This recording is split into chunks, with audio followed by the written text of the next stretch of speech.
پہلے سے انجام دے رہے تھے. وَنَحْنُ نُسَبِّحُ بِحَمْدِكَ وَنُقَدِّسُ لَكَ، کہ وہ اللہ کی تسبیح بیان کر رہے ہیں، پاکی بیان کر رہی ہیں، وہ اللہ کی عبادت کے اندر ہر وقت منہمک مشغول مصروف ہیں. تو اگر انسان کو پیدا کرنے کا مقصد عبادت ہے تو اس کام کو تو فرشتے پہلے سے انجام دے رہے تھے، تو انسان کو پیدا کرنے کی ضرورت ہی نہیں تھی. لیکن میرا عزیزوں پھر اس کے باوجود اللہ تعالیٰ نے انسان کو پیدا فرمایا. وجہ اس کی یہ ہے کہ فرشتے جو عبادت کر رہے ہیں اس کی نوعیت الگ ہے، اس کی شکل و صورت الگ ہے، اور انسان جو عبادتیں کرتا ہے اس کی نوعیت اور اس کی شکل و صورت الگ ہے. بھائی فرشتے اگر یہ چاہیں کہ وہ اللہ کی عبادت نہ کریں تو ان سے ایسا ہو نہیں سکتا، ان سے ایسا ہو نہیں سکتا. فرشتے چاہیں کہ ہم کھلا گناہ کر لیں، ہم بدکاری کر لیں، ہم چوری کر لیں، تو ان سے ایسا ہو ہی نہیں سکتا. کیوں؟ اس لیے کہ ان کے اندر شر ہے ہی نہیں، ان کے اندر گناہوں کا معاہدہ ہے ہی نہیں، ان کے اندر گناہوں کا داعیہ ہے ہی نہیں. تو اس لیے اگر فرشتے گناہوں سے بچتے ہیں اور وہ اللہ کی عبادت کے اندر منہمک مشغول مصروف رہتے ہیں تو اس کا کوئی کمال نہیں ہے. کمال تو اس کا ہے، اس انسان کا ہے کہ جس کے اندر دونوں صلاحیتیں موجود ہیں. وہ اگر گناہ کرنا چاہے تو کر سکتا ہے، وہ اس کے بالمقابل گناہوں سے بچنا چاہے تو بچ سکتا ہے، وہ نماز پڑھنا چاہے تو پڑھ سکتا ہے، نماز نہ پڑھنا چاہے تو نہ پڑھ سکتا ہے، روزہ رکھنا چاہے تو رکھ سکتا ہے، نہ رکھنا چاہے تو نہ رکھ سکتا ہے. لیکن اس کے باوجود انسان کے اندر گناہوں کی صلاحیت ہے، گناہوں کا داعیہ ہے، خواہشات ہے، بھوک پیاس اسے لگتی ہے، بیوی سے مل سکتا ہے، لیکن اس کے باوجود صبح سے شام تک اس لیے رکا رہتا ہے کہ میرے رب نے مجھے منع کیا ہے، کہ میرے رب نے مجھے منع کیا. اسی لیے اللہ تعالیٰ نے انسان کو پیدا کیا ہے، اسی لیے عبادت کے لیے انسان کا انتخاب ہوا ہے. اسی لیے عبادت کے لیے فرشتے کو بھوک ہی نہیں لگتی، وہ کھاتے پیتے ہی نہیں. فرشتے کو جو ہے بھوک ہی نہیں لگتی، انہوں کھاتے پیتے ہی نہیں.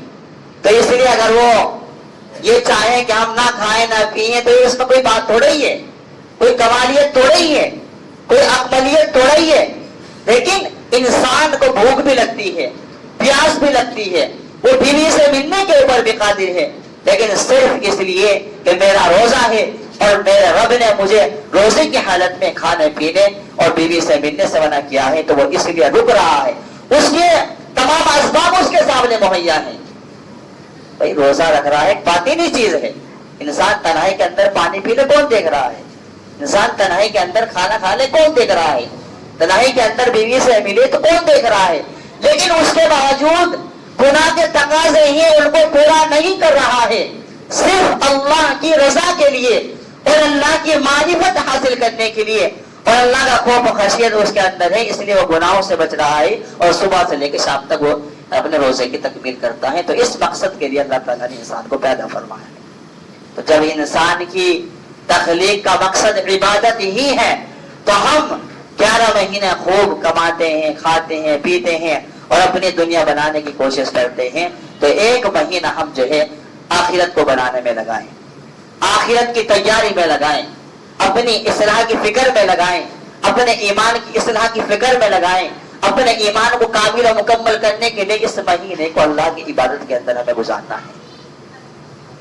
بڑی عبادتوں کا حامل یہ مہینہ ہے اور بڑا ہی بدبخت وہ ہے وہ انسان جو اس ماہ مبارک کے اندر بھی راہ حق سے ہٹ کر زندگی گزارتا ہے اور اپنے رب کو فراموش کر کے ایسی اپنی منچاہی زندگی گزارتا ہے، اپنی منچاہی زندگی گزارتا ہے. اللہ کے نبی علیہ السلام نے فرمایا کہ رمضان جو ہے یہ اللہ کا مہینہ ہے، شعبان جو ہے میرا مہینہ ہے اور رمضان جو ہے اللہ کا مہینہ ہے.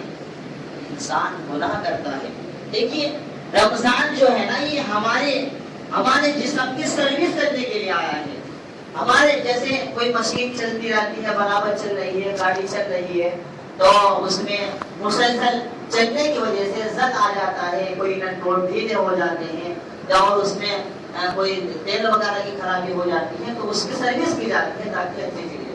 تو انسان بھی 11 مہینے دنیا کو کمانے کے اندر لگا ہوا ہے، اپنی دنیا کو بنانے میں لگا ہوا ہے، مستقبل سے بھاگ رہا ہے. تو یہ مہینہ تو اس دنیا میں لگنے کی وجہ سے ہمارے جسم کے اندر اور ہمارے جسم کے اندر جو میل کو چلا گیا ہے اور گناہوں کے پردے جو ہمارے جسم کے اوپر پڑ گئے ہیں، ہمارے ذات کے اوپر پڑ گئے ہیں، اس کو ہٹانے کے لیے اللہ تعالیٰ نے ہمیں رمضان کا مہینہ عطا فرمایا. اس خواب غفلت کو اور گناہوں کے پردے کو ہٹانے کے لیے اللہ تعالیٰ نے یہ رمضان کا مہینہ ہمیں عطا فرمایا ہے. تو اس لیے رمضان کے اندر جتنا ہو سکتا ہے خوب اللہ کی عبادت کریں. جتنا رمضان کے اندر ہو سکتا ہے خوب اللہ کی عبادت کریں. دیکھیے رمضان کے معنی اصل آتے ہیں رمضان یرمزو، اس کے معنی آتے ہیں کہ گناہوں کو جلا دینا، گناہوں کو جھلسا دینا.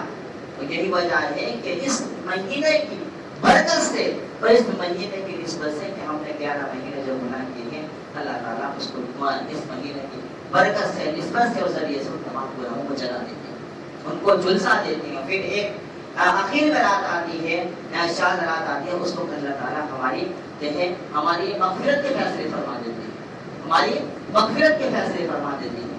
جیسے بات یہ ہے کہ رمضان کا مہینہ کتنا اہم ہے کہ اللہ کے نبی نے فرمایا کہ شعبان میرا مہینہ ہے اور رمضان اللہ کا مہینہ ہے. رمضان دیکھیے جتنے بھی مہینے ہیں، محرم، صفر، ربیع الاول، ربیع الثانی، جمادی اولیٰ، جمادی الثانی، رجب اور شعبان، پھر اس کے بعد ذی القعدہ، ذی الحجہ. یہ جتنے بھی 11 مہینے ہیں، یہ تمام مہینوں کے نام آج بولے رکھے ہیں. جو بھی ان کے یہاں محاورات رہی ہیں یا زمانے کے آگے پیچھے ہونے کی وجہ سے جو بھی ان کے یہاں واقعات پیش ہے، اس کی وجہ سے انہوں نے ان مہینوں کے نام رکھے. لیکن رمضان کا مہینہ ایک ایسا ہے کہ اس کا نام خود اللہ نے تجویز فرمایا، کیونکہ اللہ نے دنیا کو بھی نہیں بنایا. اور اس وقت اللہ تعالیٰ قرآن کی تلاوت فرما رہا ہے کہ شہر رمضان الذی انزل فیہ القرآن، کہ رمضان کا مہینہ وہ ہے جس میں قرآن کریم نازل کیا گیا، جس میں قرآن کریم نازل کیا گیا. ایک بات میں نے یہ بتلائی کہ روزہ جو ہے یہ صرف ہمارے اوپر ہی فرض نہیں کیا گیا، بلکہ پہلے جو امتیں گزری ہیں انبیاء علیہ السلام کی، ان کے اوپر بھی اس روزے کو فرض کیا گیا تھا. اور وہ لوگ بھی کسی نہ کسی درجے میں روزہ رکھا کرتے تھے، ان کے حالی کسی نہ کسی نوعیت اور مختلف شکلیں روزے کی ہوا کرتی. اس کا سلسلہ کہاں سے شروع ہوا؟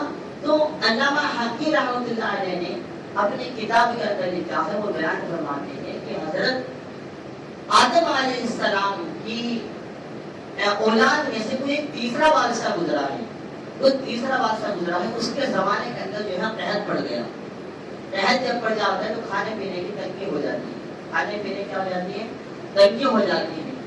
تو بادشاہ نے فرمان جاری کیا کہ ہمارے ملک کے اندر جو علاقے ایسے ہیں جو قحط زدہ ہیں، جہاں قحط پڑا ہوا ہے اور جہاں لوگ کھانے پینے سے جھول رہے ہیں اور پریشان ہیں، تڑپ رہے ہیں، اب ایک کام کریں، ہم ایک وقت کا کھانا کھائیں گے اور ایک وقت کا کھانا نہیں کھائیں گے، بلکہ ان علاقوں کے اندر بھیجیں گے جو علاقے قحط سے جو ہے متاثر ہیں اور وہاں لوگ جو ہے پریشان ہیں اور وہ بھوک کی چل کی وجہ سے اپنی طرح زندگی گزار رہے ہیں. تو ہم ایک کام کرتے ہیں کہ ایک وقت کا کھانا کھائیں گے اور ایک وقت کا کھانا نہیں کھائیں گے، بلکہ اس کھانے کو بچا کر ہم ان علاقوں کے اندر بھیجیں گے جو قحط سے متاثر ہیں.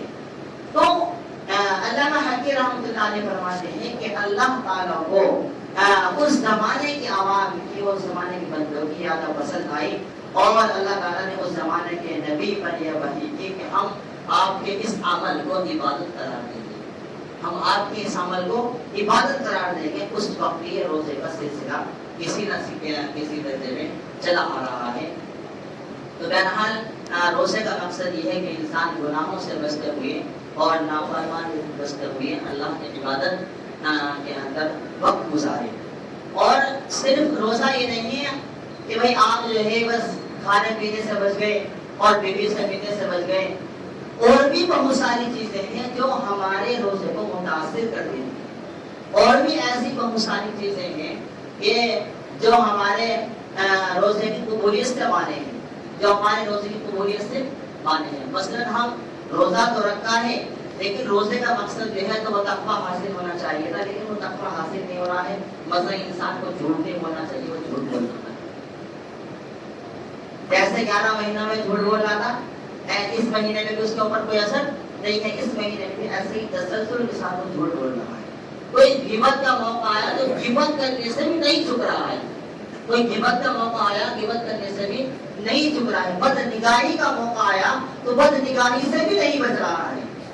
تو بہرحال صرف روزہ کسی کا نام نہیں ہے کہ بھئی آپ بس کھانے پینے اور بیوی سے بچے رہیں، بلکہ اور بھی بہت ساری چیزیں ایسی ہیں جو ہمارے روزے کو متاثر کرتی ہیں. جھوٹ سے بچنا اور جو ہے غیبت سے بچنا اور چغل خوری سے بچنا، بد نگاہی سے بچنا اور دوسرے کی دل آزاری سے بچنا. کوئی جملہ ہم اپنی زبان سے کسی کو ایسا نہ کہیں کہ جس سے اس کا دل ٹوٹ جائے، اس کے دل کو جو ہے زخم لگ جائے. کیونکہ عزیزو بات یہ ہے کہ انسان اگر چھری سے یا تلوار سے وار کرے تو وہ زخم جو انسان کی ذات کو جسم کو لگتا ہے تو وہ ایک دن وہ گھاؤ وہ زخم جو ہوتا ہے وہ بڑھ جاتا ہے. لیکن بات ہے انسان دل سے کوئی ایسی دل آزادی کی اور دل کو توڑنے والی بات کہہ دیتا ہے کہ ہمیشہ وہ زخم ہمارا رہتا ہے. چاہے بعد میں کتنے ہی تعلقات ہموار ہو جائے اور آپس میں صفا سنائی کر لیں، لیکن اس کے باوجود بھی